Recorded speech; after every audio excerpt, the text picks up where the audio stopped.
know that feeling when everyone seems to come to you, not because you asked them to, not because you're the loudest in the room, but because somehow, quietly, people just trust that you'll hold everything together, that you'll understand, that you won't break. And maybe, at first, it felt like something to be proud of, like you were chosen in some way, like being the strong one meant you mattered more. But then there are those nights, the quiet ones, when the world finally stops asking things from you, and you sit there, alone with yourself, and there's this strange, heavy silence, like something inside you is trying to speak, but doesn't quite know how.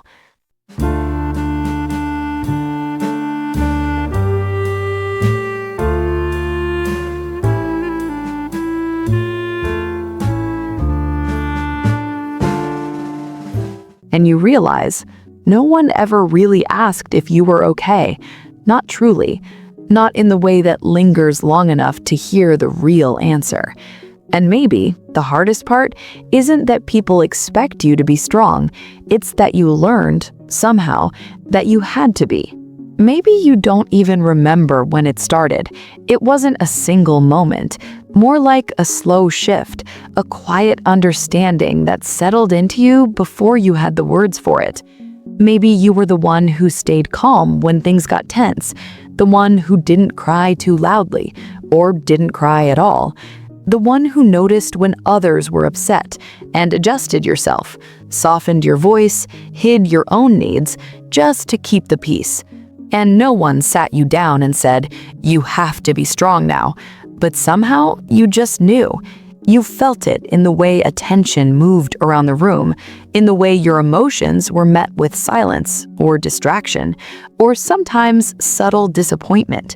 So you learned, without realizing, that your feelings were a little too much, a little too inconvenient, and that being easy, being reliable, being the one who holds everything together was safer, and maybe even the only way to feel loved. You know that feeling when you're listening to someone talk about their problems and you're fully there, present, understanding every layer beneath their words. But when it's your turn, when something inside you finally wants to come out, you hesitate, like there's an invisible wall, and the words just don't come the same way, or they come out smaller, lighter, edited, because somewhere deep down, you're not sure if there's space for the real version, the unfiltered one, the one that's tired and confused, and maybe even a little broken. And if this resonates, you're not imagining it. There's a reason it feels this way.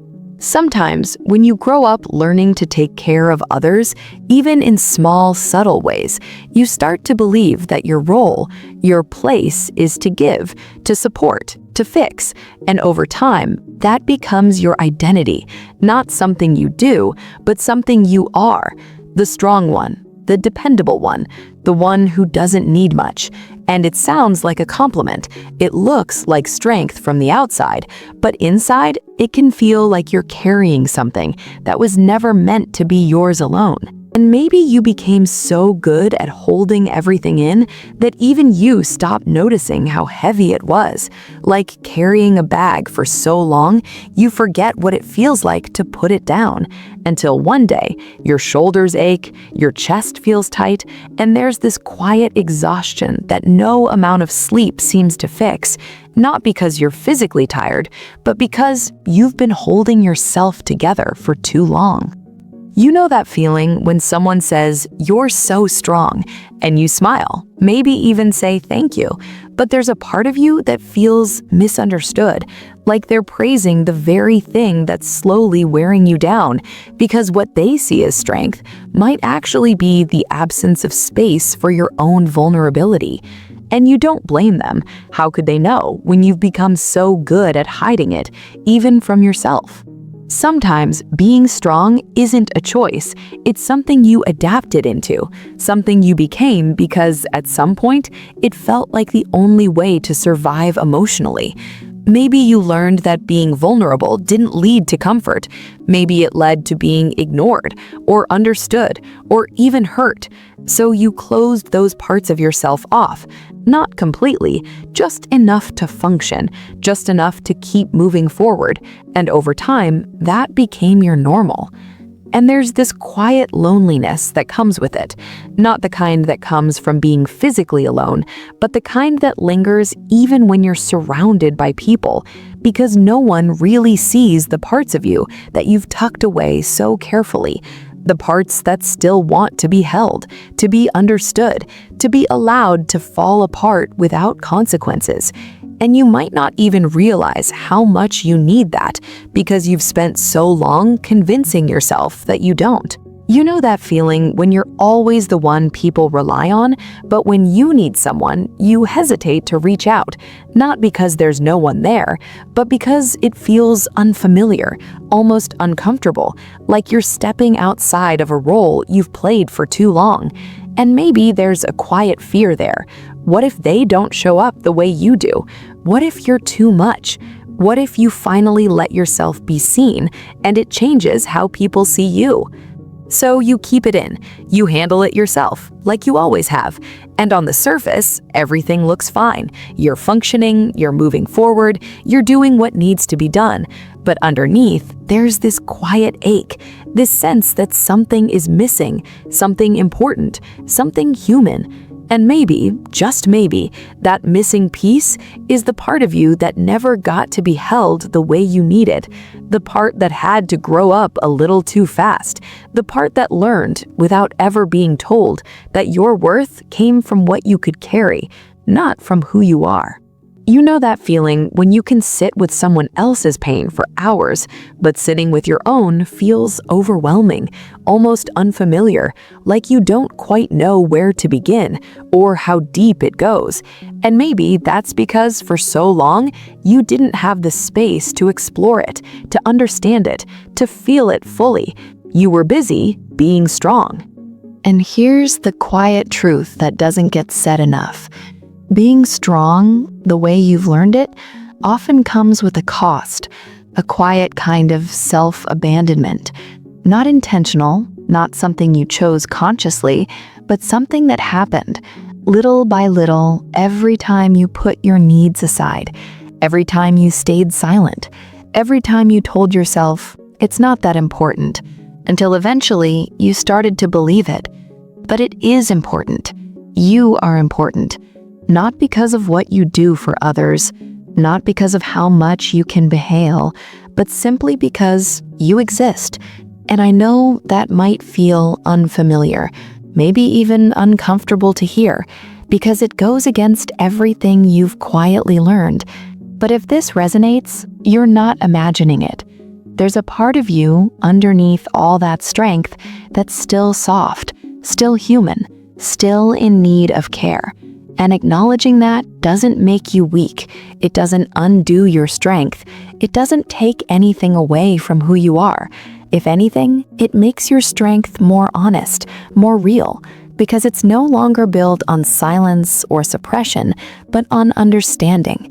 You know that feeling when you finally let yourself feel something you've been holding in, even just a little, and it's messy and unfiltered, and maybe a bit overwhelming, but also strangely relieving, like something inside you can finally breathe again? That's not weakness, that's release, that's you coming back to yourself. And maybe healing isn't about becoming less strong.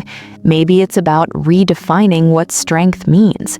Maybe it's about learning that you don't have to carry everything alone, that you're allowed to need, allowed to feel, allowed to rest without earning it first. It's okay if this feels unfamiliar. It's okay if you don't know how to start, because unlearning something you've carried for so long takes time. It takes patience. It takes a kind of gentleness with yourself that you might not be used to, but you deserve that gentleness, even if you've never received it before. You know that feeling when you imagine what it would be like to not always be the strong one? Just for a moment, to let someone else hold space for you, to not have all the answers, to not have everything together. That feeling, that quiet longing, that's not something to ignore. That's something to listen to. Because maybe the strongest thing you can do now isn't to keep holding everything in, but to slowly, carefully start letting some of it out in ways that feel safe, in ways that feel true to you, even if it's just a small step, even if it's just acknowledging, "I'm tired," without immediately brushing it off. You don't have to do it all at once. You don't have to suddenly change who you are. This isn't about losing your strength. It's about making space for your humanity within it, about allowing yourself to exist, not just as someone who carries, but as someone who feels, someone who needs, someone who deserves care just as much as anyone else. And maybe tonight, or whenever you're hearing this, you can sit with that for a moment, without trying to fix it, without trying to push it away. Just notice it. Notice how much you've been carrying. Notice how long you've been doing it. And maybe, gently, ask yourself, what would it feel like to put some of that down, even just for a little while?